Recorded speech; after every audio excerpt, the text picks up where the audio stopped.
பீகாரில் மீண்டும் என்டிஏ ஆட்சி. வெற்றி சொல்லும் செய்தி என்ன? பீகார் தேர்தல்ல மீண்டும் என்டிஏ கூட்டணி அமோக வெற்றி பெற்றிருக்கு. கிட்டத்தட்ட கருத்து கணிப்பு முடிவுகள் சொன்னது மாதிரியான இந்த ஹிமாலய வெற்றியை பாஜக நிதிஷ்குமார் கூட்டணி எப்படி சாதிச்சது?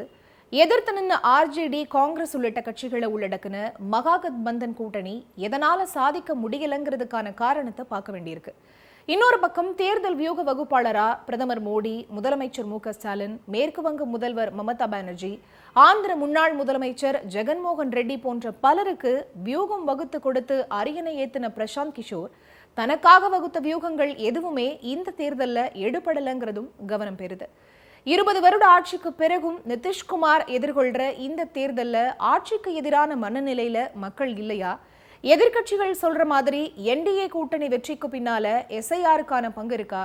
பீகார் தேர்தல் முடிவுகள் தமிழ்நாடு சட்டமன்ற தேர்தல்ல என்ன தாக்கத்தை ஏற்படுத்தும்? இதையெல்லாம் தான் ஸ்பாட்லைட்ல பார்க்க போறோம். பீகார்ல 2 கட்டங்களா நடந்த சட்டமன்ற தேர்தல் முடிவுகள் வெளியாகி இருக்கு. தேசிய ஜனநாயக கூட்டணி மீண்டும் பீகார்ல ஆட்சி அமைக்க போகுது. 20 ஆண்டுகால ஆட்சிக்கு பிறகு நிதிஷ்குமார் கூட்டணி கட்சிகளோட சேர்ந்து ஒரு பிரம்மாண்ட எம்எல்ஏக்கள் எண்ணிக்கையோட விஸ்வரூபம் எடுத்து நிற்கிறாரு. ஆனா 20 ஆண்டுகால ஆட்சியில இன்னமும் நீடிக்கிற வேலை வாய்ப்பின்மை, கல்வி, தொழில் மற்றும் பொருளாதாரம்னு எந்த துறையிலையும் வளர்ச்சியின்மைன்னு பல நெகட்டிவான விஷயங்கள் பீகார்ல நீடிச்சிருந்தாலும் என்டிஏ கூட்டணி அமோக வெற்றி பெற்றிருக்கு. அதுக்கு முக்கிய காரணமா பட்டதாரி இளைஞர்களுக்கு மாதம் 1000 ரூபாய் வழங்கும் திட்டம், தொழில் தொடங்க விரும்பும் 75 லட்சம் பெண்களுக்கு முதற்கட்டமா தலா 10,000 ரூபாய் நிதி உதவிய நேரடியா அவங்களோட வங்கி கணக்கில் செலுத்தப்பட்டதோட கடந்த ஓராண்டு காலத்துல பீகார் மாநிலத்திற்காக மட்டும் சுமார் 5 லட்சம் கோடி மதிப்பிலான நலத்திட்டங்களை மத்திய அரசு தொடங்கி வச்சது உள்ளிட்ட அம்சங்கள் பார்க்கப்படுது.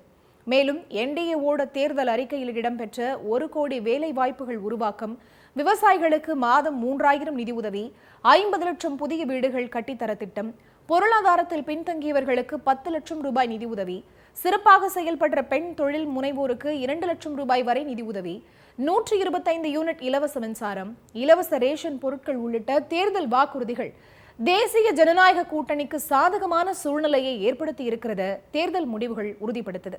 இன்னொரு பக்கம் நிதிஷ்குமார தேசிய ஜனநாயக கூட்டணி முதல்வர் வேட்பாளரா அறிவிக்காததும் ஒரு தேர்தல் வியூகமாவே பார்க்கப்படுது. நீண்டகால ஆளுங்கட்சிக்கு எதிரான மக்களோட இயல்பான கசப்பு மனநிலையை சாதகமா பயன்படுத்த மகாகத்பந்தன் கூட்டணி தவறுனதுதான் தோல்விக்கு அடிப்படை காரணம்னு விமர்சனம் எழ தொடங்கியிருக்கு. கடந்த 2020 தேர்தலில் போட்டியிட்ட 70 தொகுதிகள்ல வெறும் 19 மட்டுமே வெற்றி பெற்ற காங்கிரஸ் 61 தொகுதிகளை போட்டியிட்டதும் கடைசி வரை தேஜஸ்வி தான் முதல்வர் வேட்பாளருங்கிறது காங்கிரஸ் அங்கீகரிக்காம கடைசி நேரத்துல தேஜஸ்வியை முன்னிறுத்தினதும் பெரும் பின்னடைவா பார்க்கப்படுது. 90,000க்கும் மேற்பட்ட வாக்குச்சாவடிகளுக்கு காங்கிரஸ் சார்பில் மிக சொற்பமான பூத் ஏஜென்ட்டுகள் தான் இருந்தாங்கிறதும் பலவீனமான அம்சங்களா பார்க்கப்படுது. ஆளும் கட்சியா இருந்த தேசிய ஜனநாயக கூட்டணிக்கு எதிரான வாக்குகளை பிரிச்சு ஆளும் கட்சிக்கு சாதகமான சூழ்நிலையை பிரசாந்த் கிஷோரோட ஜன் சுராஜ் கட்சியும் அசாதுதீன் ஒவைசியின் கட்சியும் கச்சிதமா செஞ்சதும் மகாகத்பந்தன் தோல்விக்கான காரணமா இருக்குமாங்கிற பார்வை முதற்கட்டமா முன்வைக்கப்படுது. மத்தியிலும் மாநிலத்திலும் ஆளுங்கட்சியா இருக்கிறதால பீகாருக்கான சலுகைகளையும் நிதியையும் மத்திய அரசு வாரி வழங்குறதை எதிர்கொள்ள தேஜஸ்வி கிட்டையோ ராகுல் கிட்டையோ எந்த திட்டமும் இல்லைங்கிறதும் இவங்களுக்கு பின்னடைவை ஏற்படுத்தி இருக்குங்கிறதையும் மறுக்க முடியாது. பிரதமர் முதல் பல மாநில முதல்வர்களை தனது தேர்தல் வியூகம் மூலம் வெற்றி பெற வச்ச கிங் மேக்கர்னு பெயரெடுத்த பிரசாந்த் கிஷோர் பீகார்ல தொடங்கின ஜன் சுராஜ் கட்சியால எந்த தாக்கத்தையும் ஏற்படுத்த முடியல.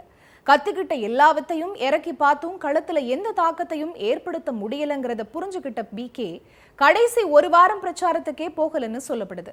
பயிற்சியாளரா ஏசி ரூம்ல இருந்து வியூகங்களை வகுக்கிறது வேற, களத்துல இறங்கி மக்கள் மன்றத்துல தன்னை நிரூபிச்சு அவங்களோட நம்பிக்கையை வென்றெடுத்து வாக்குகளை வாங்குறது வேறங்கிறது இந்த தேர்தல் முடிவுகள் மூலம் பீகார் அவருக்கு கத்துக் கொடுத்த பாடமா இருக்கு.